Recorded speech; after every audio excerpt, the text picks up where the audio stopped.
Welcome to Business Coaching Secrets with Karl Bryan. If you want to attract new high-end coaching clients, fill live events, and build a wildly profitable coaching practice where business owners pay, stay, and refer, you've come to the right place. In this podcast, Karl provides his keys to the kingdom for finding and signing high-paying clients and building the coaching business of your dreams. Here we go. You're one breakthrough away from your next six-figure year. Maybe it's a better offer, a sharper sales process, or finally cracking client acquisition. Welcome to Business Coaching Secrets, where every single week we hand you the strategies, frameworks, and real-world plays that are working right now for coaches just like you. I'm your host, the Road Dog.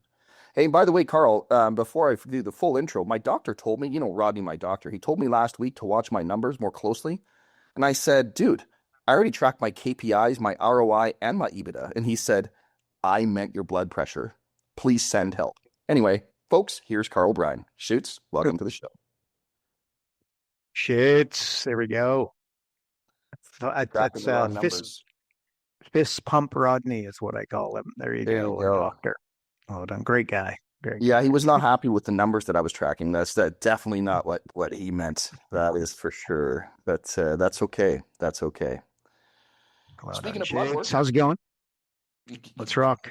What's going on? Well, not a ton, my friend. Not a ton. And I say that knowing that there's always a ton of things going on, and I know that you guys have got a ton of stuff going on in the backdrop. But I want to ask you something, and I know we could sort of play word association here if we wanted to with this one, but something that's really been, maybe I've just been watching too many Gary V videos lately, but it really got me thinking, can you tell me rich versus wealthy? Because I think a lot of people have some very similar thoughts on it, and I think they're vastly different things. What are your thoughts, Shiz? Yeah. Okay. Good question, Shoots. Good question. Where do I start? Okay, so I'll tell you. So here's what comes to mind. Shaq, many years ago, he's playing in the NBA, and he's getting paid $10 million a season, right? And he says something to the effect of, "I'm rich, but the guy who pays my salary, as in the guy who owns the team, is wealthy." Right. So maybe said differently, rich is loud. Rich is what you spend. That's the car, that's the house, that's the vacation, the Christmas presents for your kids, etc. So rich is loud, wealth is quiet. It's maybe said differently, it's what you don't spend, right? It's the equity in your house you don't touch. It's your bank balance. It's assets that you own and don't sell, otherwise they'd become loud. So it's the assets that you own and don't sell and appreciate, right? So wealth isn't earned, it's accumulated, is another way of saying it. You buy a house for $500,000, it appreciates to $1 million. That's $500,000 in the event that you don't take out the second mortgage and you don't touch it, right? So that's wealth. And maybe again, here's something I said on one of our internal calls at focus.com this week.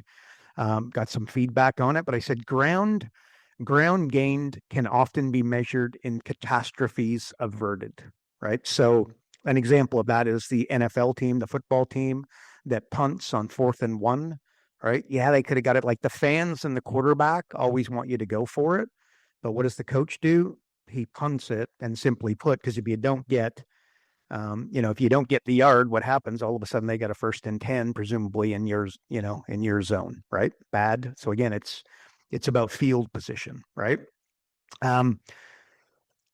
Earned money equals never sell is something else that comes to mind. Introduce me to a family with old money, and I'll introduce you to a great-grandfather and a great-grandmother who didn't sell. So it's just like it's 80%. Wealth is, well, I'd say both of them, rich and wealthy, but wealthy specifically is 80% psychology, which probably should delve us into a conversation about identity. Identity, I've talked about this many a times in the past, but like if you want to improve your identity, you want to see a net positive on your identity, answer the questions: what is true? what is real, what do you deserve, and who are you as a person? Who am I as a person, right? Those 4 questions will help you understand your identity and where it's at, and then presumably more importantly, improve it.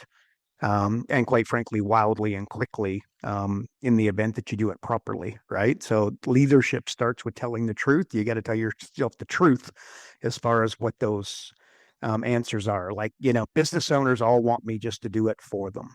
Nobody's got any money, these types of things, right? I'm only new to coaching. I don't have the experience of the other guys, so I can't charge high fees, these kinds of things, right?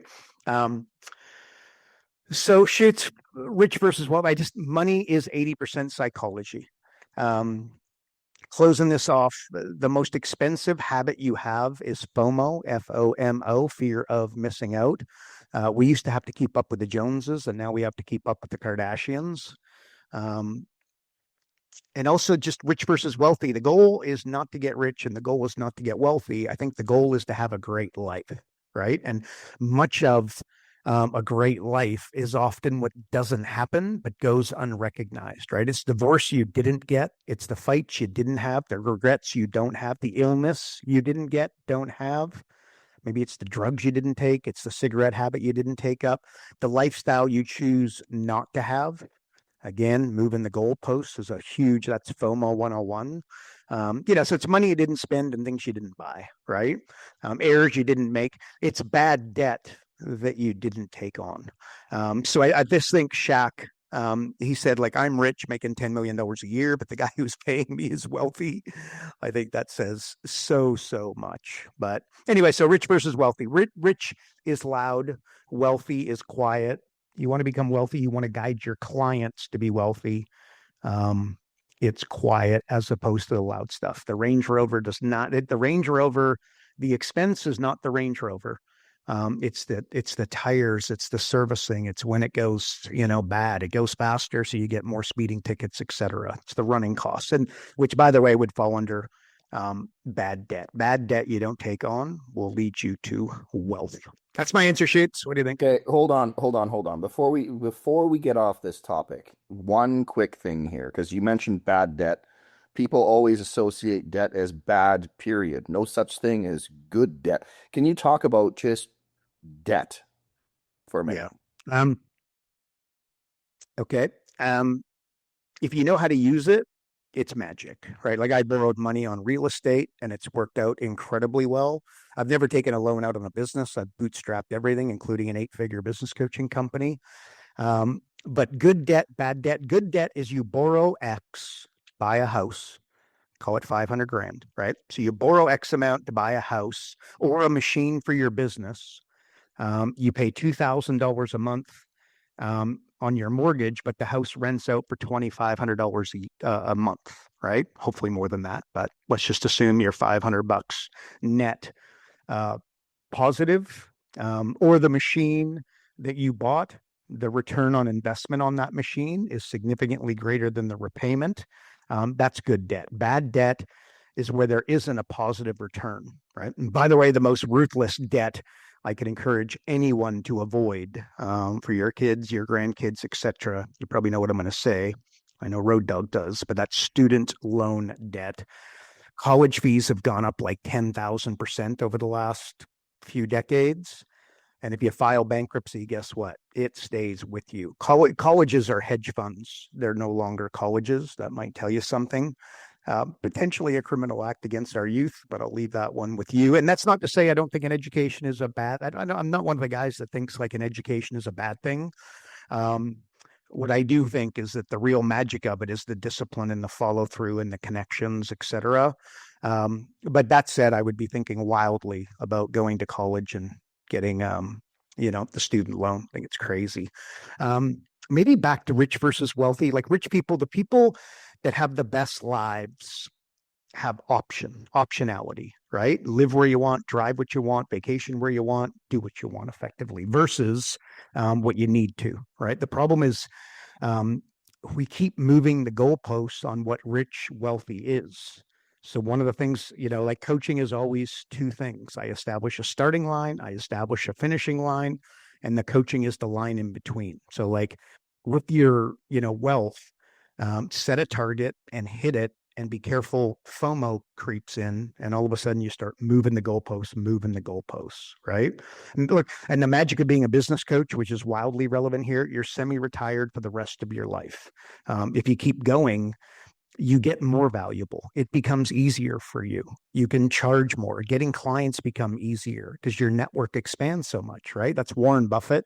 That's why Warren Buffett is Warren Buffett, right? It got easier as he went, and he kept going and doing the same thing over and over and over and over and over again, right? Studying versus training. Studying is reading the book, doing the course. Training is doing it over and over and over and over again until it becomes instinctual. And what happened with Warren Buffett is the better deals started coming to him because he stayed with it, right? He didn't change course every 5 years like so many people do. So again, you become a business coach. The magic of it, 80% margins, and you're semi-retired for the rest of your life. Nobody tends to talk about the 80% margin thing. Like the landscaper, they're playing with 10% margins, right? And they have to keep reinvesting in new trucks, new lawnmowers, weed whackers, staff, etc. As business coaches, we don't need to do that. It's 80% margins. But anyway, shoots, good debt versus bad debt. Just good debt is when you got a return on the investment. You borrow X amount and it's $2,000 a month. You're charging $2,500 a month to the renter. They're paying off your mortgage. And what happens is the house doubles every 10 years, right? So equity, quiet. So anyway, Shoots, what do you think? You agree? You like? Yeah, love it. 100% on point, in full agreement. I don't want to get political here, but I was having a conversation with a coaching client, and he's in manufacturing, and the question is, are tariffs bringing back manufacturing jobs? So that's the big question. Again, not to be political, just I want to get your thoughts. Do you believe that the tariffs currently are bringing back manufacturing jobs? It's a good question. My answer would be economies evolve, right? What I think businesses will take the tariffs on the chin before they start manufacturing plants from scratch in a place like North America, as an example, right? It's economics 101. Here's what I say. You can't tariff your way back to 1950. And when you hear statements like that, I think you might find that that's what we're trying to do. The jobs coming back are automated factories with robotic jobs. You want an example of that? It's Amazon 101. So I would agree. I've heard this too. Like governments are promising or trying to recreate manufacturing jobs. I would say don't wait for old industries to return. The real opportunity is energy, tech, and land. That's exactly where the big dogs are investing and playing. Like Wayne Gretzky always says what? He says he didn't skate to where the puck is, he skates to where the puck is going, right? So what did he do when he played hockey? He went to where the puck was going and he broke every record known to man, right? So what do you got to do? Go to where the puck is going. That's why we're integrating AI at such a high level and building things like the non-franchise franchise, right? You start a business with franchise level intellectual property, step-by-step direction, ABC, 1, 2, 3, paint by numbers, without the $50,000, $100,000 upfront price tag, right? Not to mention 12% royalties and a 2-year non-compete and all kind of exit penalties in the event that you stop paying all the fees. You want to put lettuce on your burger as a franchisee. Guess what? The answer is always no, and it gets frustrating for the franchisee. Like the way you do it in Wisconsin is different than the way you do it in New York, which is different than the way you do it in LA. Well, franchises are all about systems, so it can be a bit of a. What tends to happen, people buy a franchise and they're happy for 12 months and they spend the next 9 years trying to get out of the agreement. All right. So anyway, so that product, where's the puck going? 5% of the population start a business. That means that 95% do not. This is a product for our clients to go to the 95%. Imagine what that does to the TAM, TAM. If I'm a venture capitalist and you're trying to get me to invest $10 million, one of the first questions out of my mouth, definitely top 3, is what's the TAM? What's the total addressable market? This is expanding that wildly. Anyway, by the way, it's a monster project. The AI Business Coaching Dojo was the sandbox for this bigger AI play. It looks amazing, but again, it is a monster.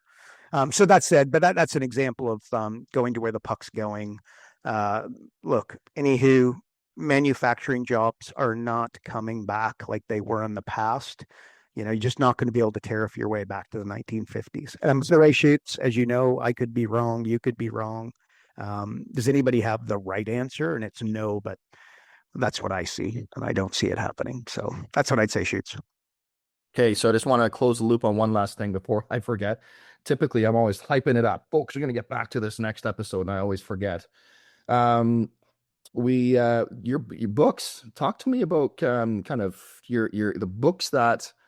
the books that you're reading. Give me some. So I don't know, like maybe some unconventional books a business coach should read. Let's go there.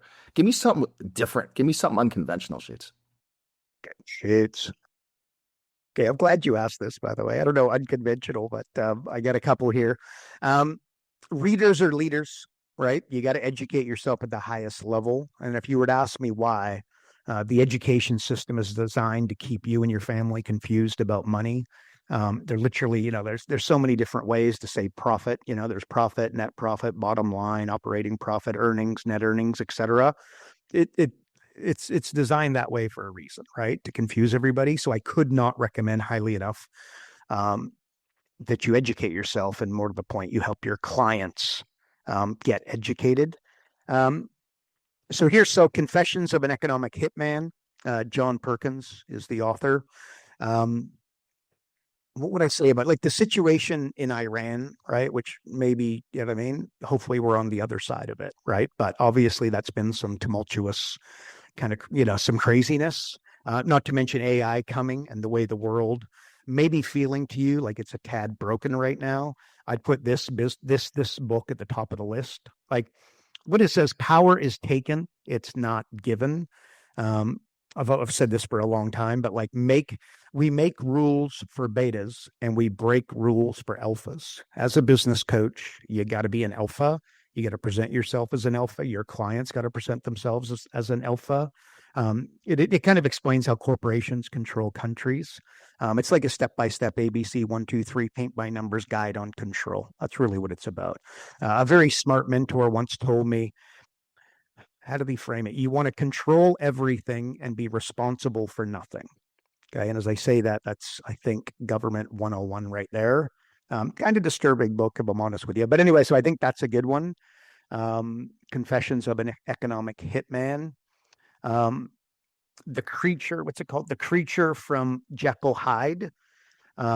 This is a book about how the Fed was created, like money may or may not have been rigged from day one. I'll let you make that decision, but read the book. Like in my 4-day training on how to read financial statements, I explain how the economy runs in 10-year cycles, right? Well, I start with explaining how people make money for 8.5 years and then give it back over 1.5 and have to start again, right? Like, so it's like a Ferris wheel. And I always say, I know a lot of old people, I know a lot of rich people, but I know very few old and rich people. The goal should be to be old and rich. You should have to only get rich once.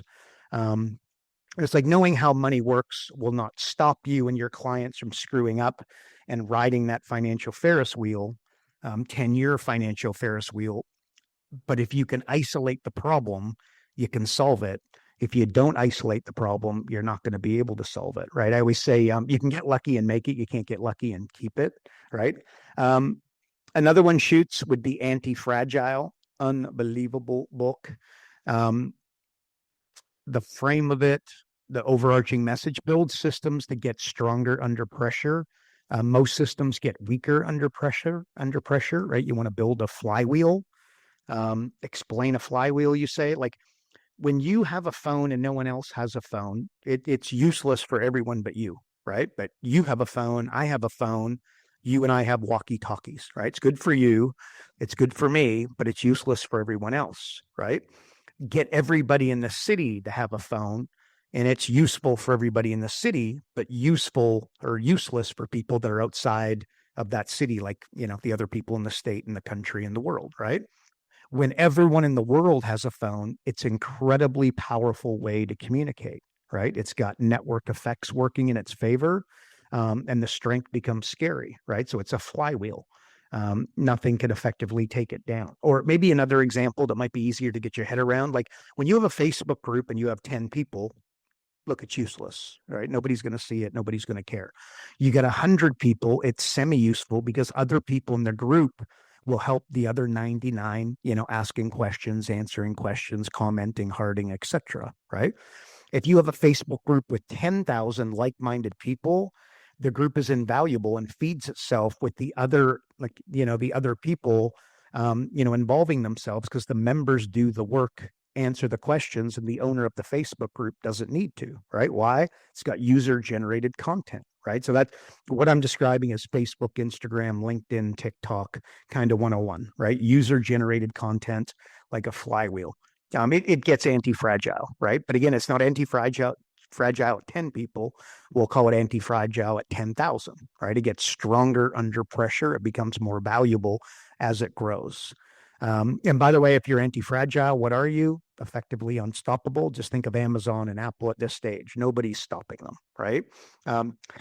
Maybe another way to word that is think in circles rather than straight lines, right? So flywheels and growth loops. And if you don't know what those are, I would highly encourage you to educate yourself in and around that. But you effectively want to be thinking in circles. And I think that's counterintuitive. It's much, more realistic that you're thinking in straight lines. Like the second business eats the first, right? What you need to do is have the second business feed the first.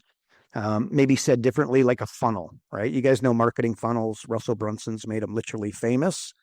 I think you'd be significantly better served to think of them as a series of cliffs, right? So they opt in or they don't. They give you their email or they don't. They give you the phone number or they don't. They book a call or they don't. They show up or they don't. They buy or they don't, right? It's more of a series of cliffs than a funnel. So you don't want to think in funnels like as a linear fashion. You want to think in growth loops, flywheels. You want to be thinking in circles. And by the way, venture capitalists often give this book, Anti-Fragile, to founders that they're looking to guide. Translation, probably a pretty good book for yourself if you're looking to kind of take the next step. So those are a few books that I would recommend. What do you think? Okay, so can I just continue down this thread? Do you have any in terms of unconventional, I guess, books on psychology? Ooh. Yeah. What would it be? What I learned losing $1 million would absolutely be up there.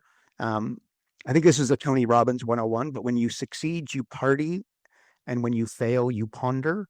The money is made in the pondering, not the partying, right? Like this book I would go as far as say this book can save you and your clients from financial disaster.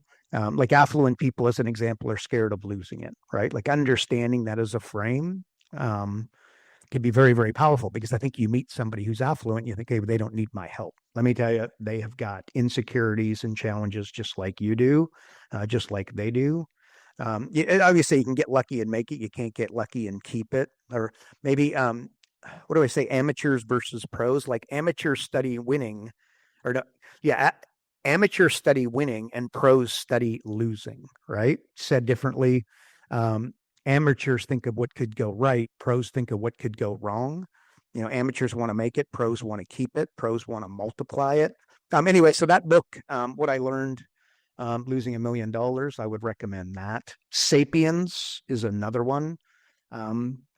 If Confessions of an Economic Hitman is a guide on control, this is an ABC 123 guide on psychology. Understand how you and I and everyone is programmed, right? They call TV programming for a reason, right? Facebook calls it reels for a reason, right? They reel you in. It goes viral. It's a virus, right? Like the stuff is like right there in front of us, possibly a little scary.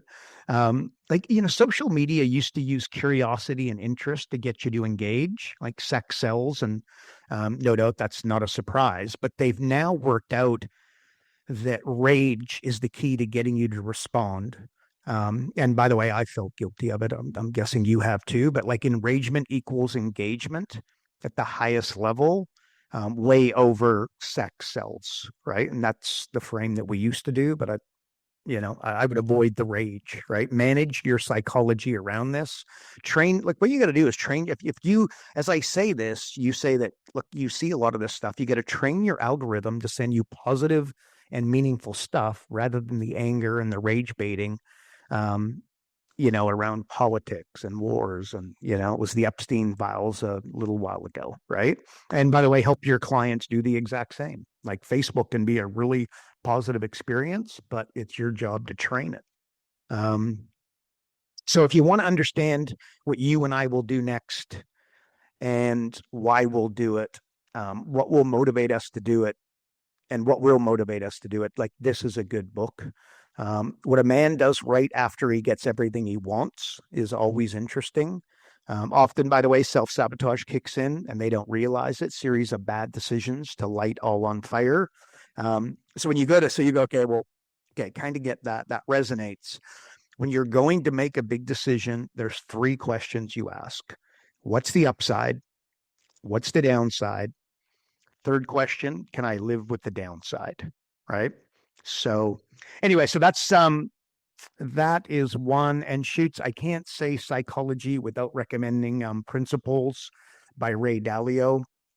It's the modern day Charlie Munger's almanac, which I'd also recommend that. If you agree culture is critical to build a 6-figure, multiple 6-figure, 7-figure, 8-figure company, how you create culture is one word, and that's rules, right? First principles of every sport ever created. What is it? Rule book, right? What do most companies not have? A rule book. So again, big decision to make. You ask 3 questions. This is a rule. What's the upside? What's the downside? Can I live with the downside? That rule can save you from untold nightmares. I can tell you firsthand. So you want to be successful in investing. What do you need? You need rules, right? You want to be successful in real estate. What do you need? You need rules. As an example, you want to literally talk to a guy yesterday about this. Like you're going to buy a piece of real estate. I would encourage you to buy a piece of real estate where you can add a room, add a bathroom. You will immediately increase the value of the house. If you can't add a room, add a bathroom, and maybe you don't have the guys in your back pocket to be able to help you, or you don't have the talents to do that, then it's probably a piece of real estate that I would take a pass on. And by the way, don't take that as black and white. There's a lot of really, really good deals out there, but no doubt you could see that as a frame. And if you created that as a rule, just look, Principles is like a book of rules to live by. Systems over motivation all day long, systems over discipline as well. Like you want to build rapport with someone you just met. Do 3 things as your rules of engagement. Number 1, you compliment. Number 2, you relate. Number 3, you say no to something you don't do, don't take on, etc. Right? So 1, compliment, 2, relate. And then 3, which is really important and often left off here, you say no to something, right? So that would be an example of building rapport. And by the way, if you want to increase your conversions, like you want to get more coaching clients and you want them to say yes, building rapport is a 101, right? But what most people do is they go to the close. I'll tell you, if you build really, really good rapport on the front end, your close becomes significantly easier, right? And by the way, the 1%, like Jeff Bezos, Zuckerberg, Dalio, they live by rules and principles laid out in the book. Like, and by the way, some no doubt are not in the book, but at the end of the day, they've got rules they've got principles that are guiding them. Maybe Shoes, before I throw it back, something I used to talk about a lot, still drop it every once in a while, but I would encourage anybody to revisit. Run things through a mental model rather than react, right? So a mental model, like you don't need to quit, you need to pause, right? There's a reason why pro sports take 4 months off, right? They do it for a reason, to give everybody a bit of a break. Recency bias is a really good mental model. Sunk cost fallacy.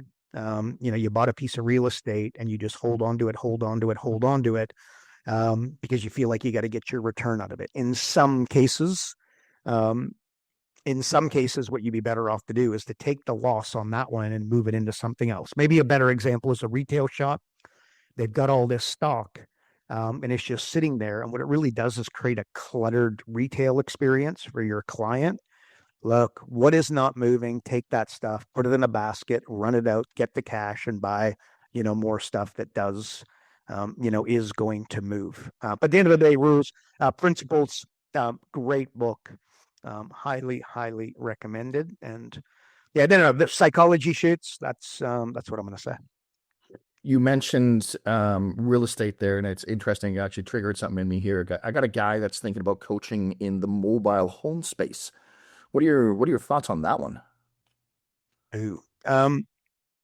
My answer is it's a great niche. Riches are in the niches, what they say. Warren Buffett made a ton of money in this space, which you may or may not realize. So I know this niche. I'm not an expert, not pretending to be, but I know it pretty well. I'll tell you, there's 3 types of mobile parks. There's park owned, right? So you get 100% of the rent and you have 100% control. The problem is high maintenance fees, right? Because you need to maintain everything. And you're going to have higher turnover because they're not tied to it. They have no ownership, probably a 101. And then there's the parks that are tenant owned. They rent the lot. So you've got no maintenance, but also lower margins and hard to find the deals that are like this. And then there's rent to own, very little maintenance because the owner looks after all that again, because they're renting it to own it. They own it. So low turnover because they're committed and frankly, higher returns. Easy to get buyers. Problem is you lose control of the mobile park or the mobile home maybe once they pay it off, right? One by one. So that's a little bit of a ball rolling in the street. Rent, if you ask me what's the best, rent to own generally is the most lucrative. Lots of money in buying the park owned, tenant owned, and converting them to rent to own. That's what a lot of the big players do. Highest returns with the lowest maintenance needed. Maintenance is expensive. So, cash wise, but it also takes a lot of time and a lot of management, right? Translation staff. I might mention boutique hotels here. It's another one to consider. Lots of upside that they're not currently realizing. Like think of putting in a bar and thinking in a cafe in your boutique hotel. A lot of them don't have it. And that, by the way, Airbnb, like I can tell you that the homework says boutique hotels are taking over a little bit of Airbnb. Listen, I always like a client where real estate is involved. Like a great frame of this is to help a client buy a piece of real estate to run the business. So let's go. Okay, so you get a daycare. Okay, so daycare obviously needs a retail, like a piece of property, right? They're renting it out. They build it up. They got X amount of kids. They're doing a good job. The kids are flowing through. One of the things you do, you help them find a piece of real estate. They build up, they buy the real estate, they transform it into, a daycare. And then what happens is they build the daycare business up. They sell the daycare business, continue to own the real estate. And the person that comes in to buy the daycare now basically rents from you. Let's call it $5,000 a month, $60,000 a year. And what you do is you build up the business, you sell the business, continue to own the real estate. And now you got yourself somebody who's running the business. You no longer have those headaches, but you got the real estate.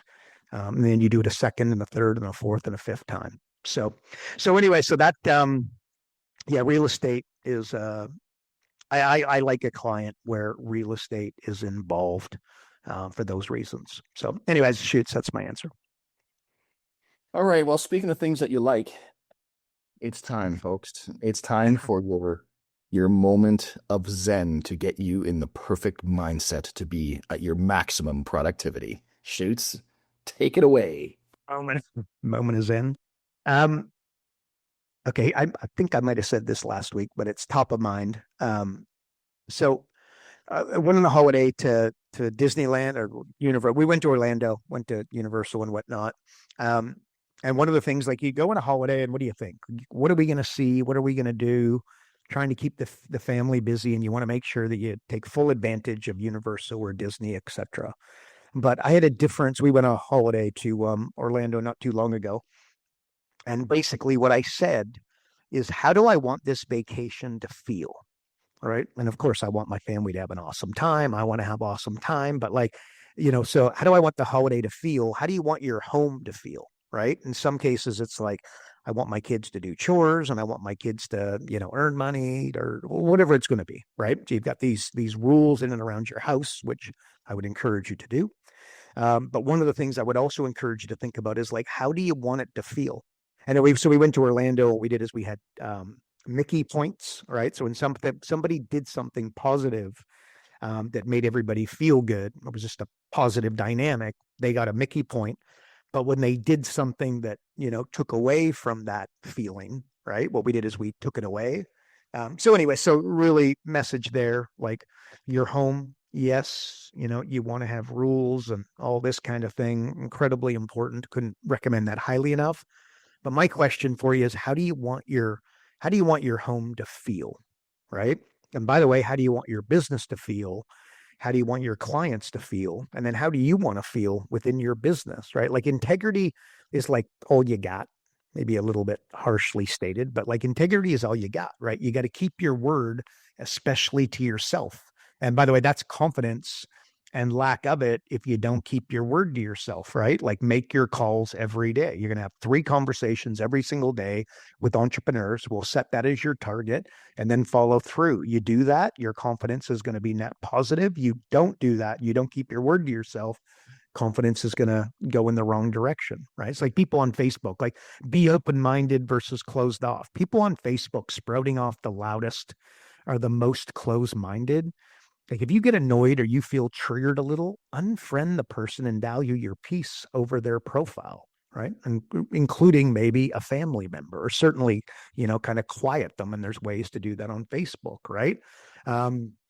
Similar to maybe hurt people, like heal yourself and peace. Peace will be yours despite what people do. Right? Like words of my father, people are exactly as honest as they can afford to be, right? Like, wouldn't it be awesome if liars' pants really did catch on fire, right? Like needing nothing attracts everything. Differently said, to those that have everything, more is given. And from those with nothing, all is taken away. Like we talked earlier about, being rich versus wealthy. The ultimate wealth formula is passive income above burn. I think that's where a lot of peace lives for you. And what will stop that is FOMO that I talked earlier, right? Fear of missing out, buying the Range Rover, buying the bigger house. Like you don't want to retire with net worth. You want to retire with income, right? So rather than own 3 houses and sell them for 500 grand each, 1.5 million, I think a better frame is you want to own them forever and then collect, say, $2,000 a month, which, by the way, is $6,000 in total if you have 3 of them, for how long? The rest of your life. If you live to be 120, guess what? Doesn't matter. Old money equals never sell. They'll double in value every 10 years, right? So 1.5 million that I just talked about of equity, let's say, assuming they're paid off, it becomes 3 million. And what can you do? You borrow against it tax-free.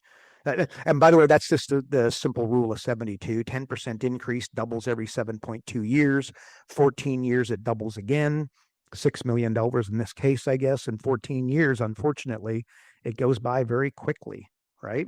Like rich people buy, here's a frame. Rich people buy appreciating assets that cash flow, and middle class buy liabilities that make them look rich and depreciate. Right? The Range Rover as our example here. Like looking like a big deal is not the same as being a big deal. The most expensive thing in your life is trying to look rich. Trying to look rich, right? So again, like looking like a big deal is very different than being a big deal. I said earlier, amateurs want to make it, pros want to keep it. For a business owner, trying to get big so they can get rich is a fool's game in business. The end. Profit is the domino that knocks over all the other dominoes. So what are you going to do? And by the way, I'd revert that back to our operating system, profit acceleration. You install that and the profits become, quite frankly, they just get wild. The thing that we hear time and time again is you sit down with an entrepreneur, you sit down with a business owner, we sit down with a business coach looking to sign up. And all they do is they look at the numbers. They go, how do the numbers get so big so fast? Like that's a huge question that they have. And the reason is it's compounding small incremental changes in multiple areas simultaneously. You get a compounding effect without the use of time. You can do it in like 90 days, 6 months falling off a log. as opposed to real compounding. What's the problem with compounding? Everybody's looking for compounding, right? Including Warren Buffett and the big dogs. But the problem is that it takes 10 years. I don't know about you, but the business owners that we sit with and speak to, they don't want to wait 10 years. Well, the magic is for the entrepreneurs, they don't need to when they install the operating system. And then they take that, and wealth, just in closing sheets, wealth is the ultimate. Wealth, you started here, so I'll end here. Wealth is the ultimate problem to solve, right? And why? It gives them options. The happiest people, the most satisfied people, the most peaceful people, they've got lots of options. They can buy what they want, live what they want, do what they want, have the career that they want. They can work 4 hours a day. They can work 14 hours a day if they're super motivated. But at the end of the day, they get to make that choice. So optionality is the ultimate goal, I think. And I think the way you get there is, starting with, creating a system that makes you rich, and then being smart and translating that into wealth. Maybe, again, starting as an amateur and then moving into the pros game, right? Again, amateurs want to make it. Pros want to keep it. Pros want to multiply it. Anyway, so there's my answer sheets. What do you think? Zen. Love it. Yeah, no, it's good. I love that. Yeah, that's a great way to button that up for sure. Well, everybody, thanks for hanging with us for another episode of Business Coaching Secrets. Here's the deal. If you want more of this every single day, Karl sends out his daily emails packed with coaching strategies, client wins, and the stuff that's actually moving the needle right now. So head over to focus.com and get on the inside. It is where the real work happens. And hey, if this episode helped you, do us a solid, share with another coach who needs to hear it. Leave us a review if you're feeling generous, because we're on a mission to impact as many coaches as possible. And you sharing this show, easy for me to say, makes that happen. That is it for another week. We will see you in the next episode. And remember, folks, progress equals happiness. Take care, everybody. Karl Bryan built Profit Acceleration Software 2.0. So as a business coach, you'll never again have to worry about working with business owners that can't afford your high-end coaching fees. Check us out at focused.com.